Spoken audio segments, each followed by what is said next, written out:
Okay, so the third video now on Descartes again. So now we're going to turn to Descartes. We've got some more Descartes and motion. We've got some more difficult material coming up here, but to be honest with you, I kind of, for these topics, I prefer to have face-to-face lectures. I prefer them because I can kind of gauge whether people have understood and ask, have you understood, does that make sense, and so on before moving on. But anyway, we'll see how we go, and hopefully in the seminar you'll be able to tell me whether it's made sense or not. So okay, Descartes on motion. So here we're thinking of Descartes now as an empiricist. So he thinks he's got an account of how things move, and the idea of motion, and what motion is, and the idea of the fundamental physical nature of the universe. So all of this is based upon observation by Descartes, and he takes it to be a kind of empirical theory, but with a kind of philosophical grounding. And we're going to see in the next video, we're going to move on to Newton's view, and we're going to see that Newton directly responds to Descartes. So Newton developed his view by considering Descartes' view and by rejecting it, essentially. So what's called the scholium to Newton's famous Principia Mathematica, his famous work where he outlined the laws of nature, the laws of gravitation, and so on. The scholium to that, it's like an introduction to it. He directly takes on Descartes' view. So what we're going to do, we're going to set up Descartes' view, which is best understood in terms of motion. I'll explain what this picture is here in a minute, but it's a drawing from Descartes, one of Descartes' works, one called, I think it's called Le Monde. Is that the right? Is that the French? The Earth or the world. So we'll see. It's got a relevance to what's coming up. So okay, Descartes' view then is that the universe itself. What is the universe? Well, it's a thing that's composed of substances, that is, individual objects, and he thinks of these objects as being necessarily extended over 4 dimensions. So this is going to be the sense in which time is a property of objects. So if you think that, take a, I might have to draw something again here, I suppose. It might help. Let me bring up the drawing board. I can't do it without a little drawing. So okay, let's take a very simple example of a cube. If we imagine we've got a cube, we can say, well look, this cube is extended over 3 dimensions. It's got a certain width, let's suppose it's just 1 meter by 1 meter. It's got a certain depth, and it's got a certain height as well. Okay, 1 meter. And Descartes' idea is that's what space is. Space is a property of objects. To be extended over space is what, to have this extension is what space is. So if you like, the entire universe as a whole is just thought of as a packed-in mass of things with extension. All right, so take, I don't know, let's suppose the whole universe is like this. The point is, every single bit of this, there's no empty space in here. Although you might think you can see empty space, there's air in between things. For Descartes, there's no true vacuum. Things are just a packed-in mass of objects, right? And the idea is you can't have a vacuum on Descartes' view because extension is a property of material things. So I hope that makes some kind of a sense. But he also thought the same about time. So as well as being extended over 3 dimensions, as I mentioned in the previous video, things are also, it's hard to draw another dimension on here, but let's draw it that sort of way. They're also extended over time. So this cube might, if we can imagine a sort of this is now time, it would have to be, okay, different sort of, anyway, I can't draw it. Maybe you get the idea. This cube would be extended in a further dimension, that is a temporal dimension, and that's what time is. Time just is the extension, or the temporal extension, of material bodies. So I hope that makes some kind of a sense. What is space? Space is the extension of material things. What is time? It's the temporal extension, yeah, of material things. So okay, both space and time, this is what he means to say they are properties of objects. Okay. So let's bring this back up.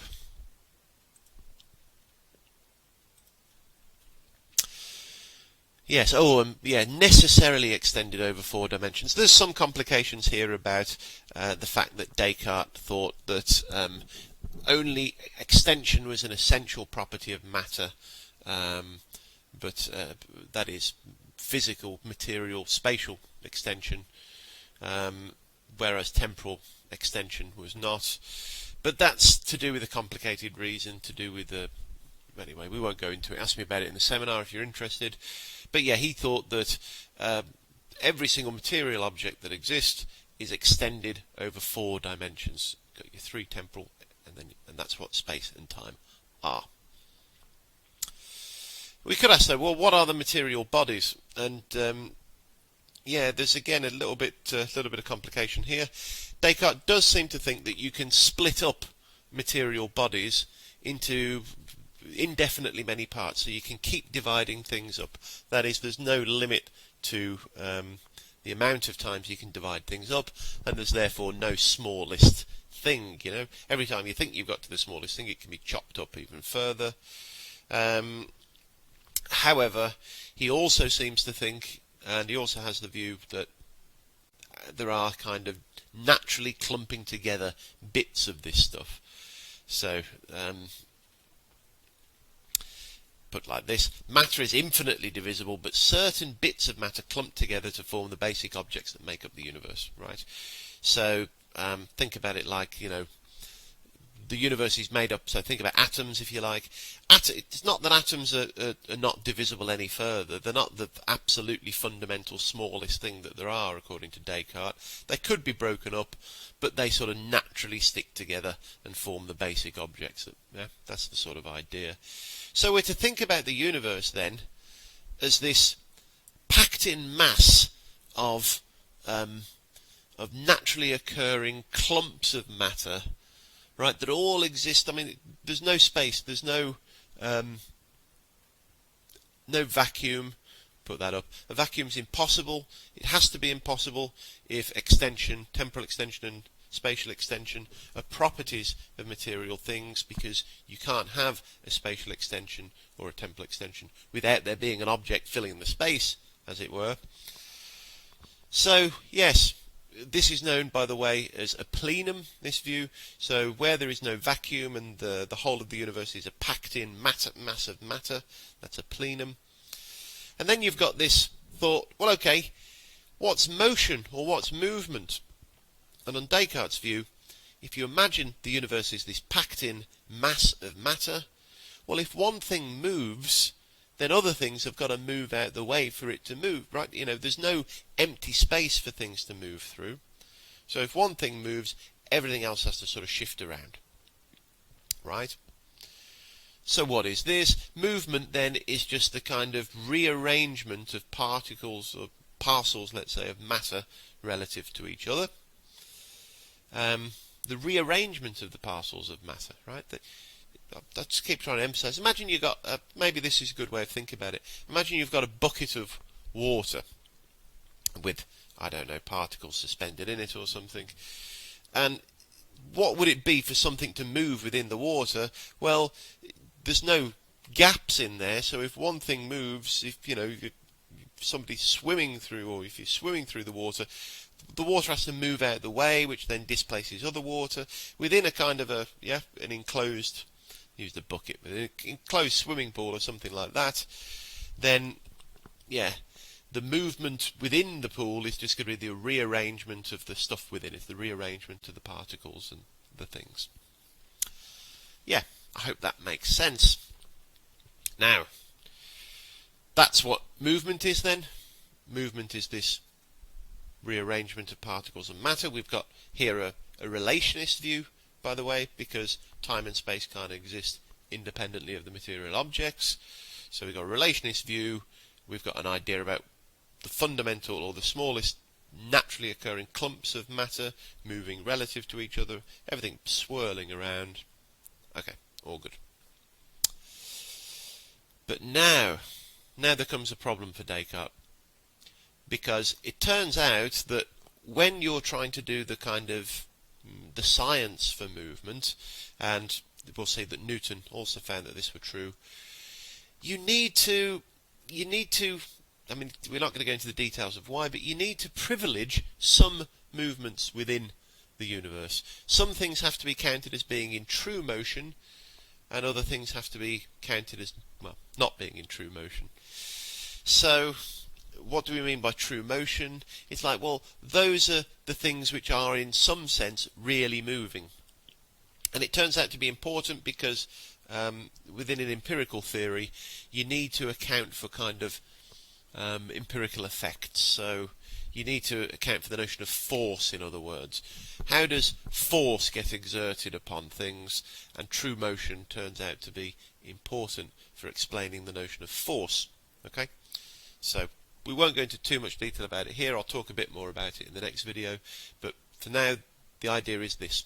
So all you need to know is Descartes needs somehow, to get his scientific theory to work, he needs to distinguish some movements within the universe over others. He needs to say that some movements are true movements or true motion, and others are not true motion. Okay? He needs that. So that's all you're going to need to know for now. As I said, I'm going to go into a bit more detail in the next video about this when we turn to Newton. It's going to play a crucial role. That's all you're going to need to know for the scientific work, laws that Descartes lays down to work. He needs to distinguish some movements within the plenum. So, how does he do this? How does he say that some things that are moving are undergoing true motion, but other things that are moving are not undergoing true motion? So that's the basic idea. He needs this to distinguish two types of motion, one of which is true motion. Well, what he can't do is to appeal to a background space. So, again, if I go to my drawing board again here, hopefully this will make some sense. Let's clear that out. Oh, there's some pretty good drawings going on.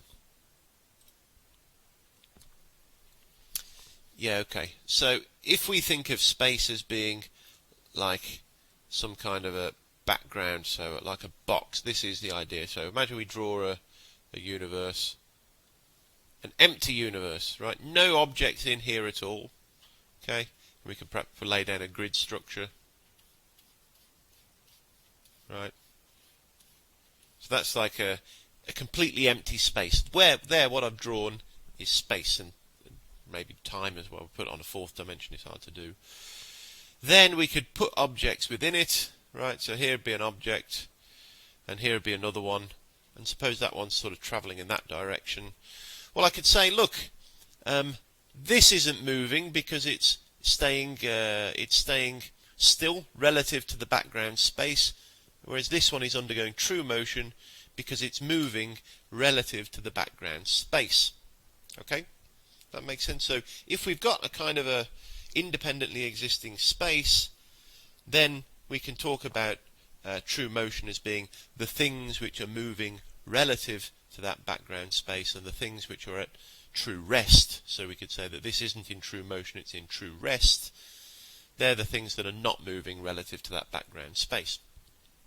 Okay, I hope that's sort of clear enough. And we're going to see that that's basically exactly what Newton goes on to say. But Descartes can't say that. He can't say that because he doesn't have the independently existing background space, right? I mean, what has Descartes got? All Descartes has got is, I mean, if I draw them all in, I mean, packed in, I mean, I'm not going to be able to draw it, but packed in particles of matter, right? That's all there is, such that if that one moves, then all the rest of these are going to have to move out the way of it, right? And the problem is that if you've just got these, I mean, you might have this thing moving in that direction, that one moving in that direction, let's say. Let's just take a two-particle example. You can't say that any one of these, it looks like any one of these is in true motion because, well, you could take this one as being at rest and as this one is moving left, or you could take this one as being in, yeah, am I explaining this well? If you haven't got the background space and all you've got are things moving relative to each other, then you've got no reason to pick one thing as moving over another. That looks to be the point, right? I mean, we can illustrate this with the universe. Often people find this a little bit of a strange sort of thought experiment, but I think it works quite well. So, think about our physical universe and ask yourself, well, what does it mean to say that, so take a car that's moving down the road. What do we mean when we say the car's moving? I mean, if you sat in the car and looking around, it doesn't look like the car's moving. So if you're in the car, as it were, you look and the car is stationary. It's rather, it looks like the things outside the window are moving, right? Simple observation. So that is, if you take the car as being fixed and not moving, then when you're driving down the road in the car, really what's going on is that the world is moving around you. The car stops still and the world moves around you. Of course, we don't think that's what goes on.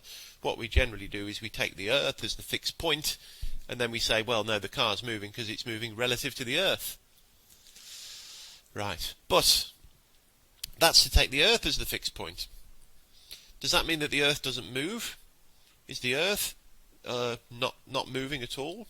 It's like, well, not really. I mean, we can take the Earth as the fixed point if we like, and then we can take the Sun as kind of moving relative to us, but we don't generally do that because what we do is we take the Sun as being the fixed point, and then really we say the Earth moves around the Sun, and we do that because if we say that, then we can see that we've got there's a simple explanation of it goes in a circle and so on.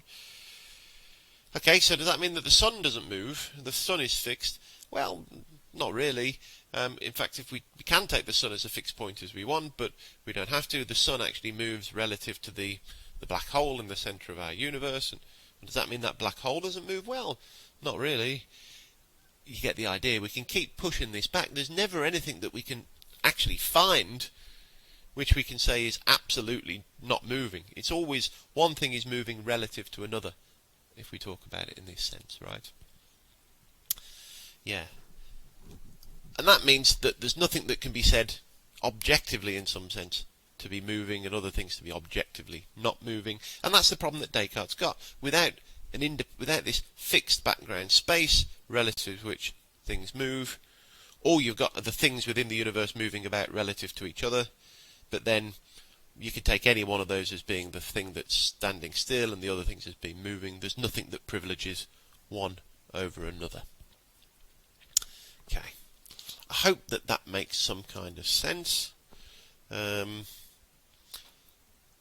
But what Descartes goes on to do then, that's that bit we just saw, he cannot say that certain things are undergoing true motion by appealing to this fixed background space.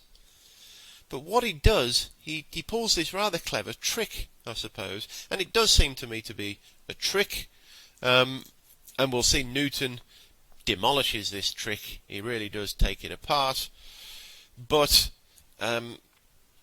it's a nice trick nonetheless. So what he does, he appeals to a definition according to which, well, I've got it here, a particle matter undergoes true motion if and only if it moves relative to its immediately contiguous surrounding matter. Okay, so let's have a go at explaining that now. I meant to say that as well. That was the point of the picture. So the picture here is the idea. So this is the Sun in the centre of the universe, and here is the Earth. And there's this trick is particularly nice because it gets Descartes out of a bit of a bother as well, as we'll see, because it means that what he can say is that the Earth doesn't actually move, right? So we'll see about that shortly. So okay, this picture here is of the Sun, and this is the Earth. moving around it. And for Descartes, you've got to remember that all of this is a packed in space. So all right, let's see if I can illustrate. So the idea here then is this. We're supposed to think about, I'll draw that little thing, the sun in the centre, the earth, it doesn't matter, it's not to scale obviously. And Descartes thought of the earth and the earth, being contained within a kind of a disk. So this is like a disk. Well, I mean, it's going to be a sphere, but let's imagine it being a disk. And this disk rotates, okay? And as the disk rotates, then the earth moves along with the disk, right? So it's fixed inside this disk. Okay? Imagine it like a wheel turning, right? And the sun is in the center, and the sun is like the spoke. What's it called? Not the spoke. The center of the wheel. Okay. So as it were, I mean, it's really hard to sort of. I mean, imagine that this is a wheel turning, and this is the axle goes through here. So the sun, as it were, sits and doesn't move with the disk. The disk kind of shifts its way around. Okay, if that makes sense. So, okay, true motion for Descartes, true motion equals movement relative to immediately surrounding matter, or contiguous, we'll say surrounding. So what does that mean? Well, what it means is, in this case, take the Earth. Well, the Earth isn't moving relative to its immediately surrounding matter. Its immediately surrounding matter is here.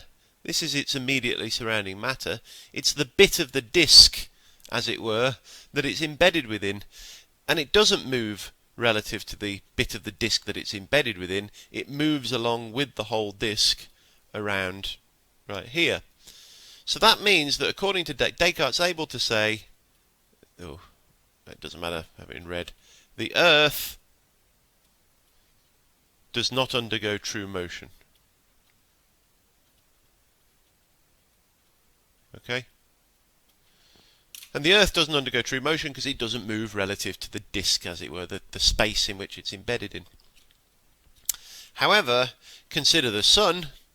Well, this is its immediately contiguous matter, and indeed it is moving relative to that, because as the disk turns, right, the stuff around it's going to be moving. So it enables him to say the Sun does undergo true motion. Okay.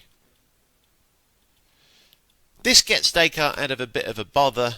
As we've already said in the last video, he fled to Holland because he was aware that Galileo had been persecuted for saying that the Earth is not in the centre of the universe, rather it's the Sun. So Descartes got a little bit of wiggle room here, because although he's got this sort of picture of the universe in which the Sun is in the middle and the Earth moves around it, right? Well, actually, the Earth doesn't really move, it's the Sun that really moves. So, despite the fact that the Sun's kind of in the middle, so he can say this. It might seem a very weird definition of motion, this, the idea of something moving relative to its immediately surrounding matter. But the way to understand this, I think, is on a friction-based model. So I said that Descartes needs this idea of true motion in order to explain empirical effects and to give an idea of a force, right? Well, here's the idea. Think of friction. When one thing rubs up against another and creates a friction, well, there you get some sort of empirical effect. It creates a kind of a rubbing. It creates this sort of pull. So the idea here was, well, the Earth isn't undergoing true motion, right? Because it's not rubbing up against the matter that it surrounds. It's just sort of moving along in the disk, and therefore it's like there's no kind of empirical effect going on. Whereas as the this bit here, as the disk turns around the sun, then it is rubbing up against the sun there, and it's creating some sort of a friction. Okay, that's the idea. So true motion occurs when you get friction. It's at the point of friction, and the things that are right against that point of friction are the things that are undergoing true motion. Right. So that, I think, hopefully that will do. I think again that this is quite tough to understand, but hopefully that makes sense. And we're going to move to Newton's view and see that Newton absolutely demolishes Descartes' view. I kind of like the Newton argument. He's got this ingenious. Anyway, we'll come to it. The ingenious bucket experiment. Okay, so let's do that then.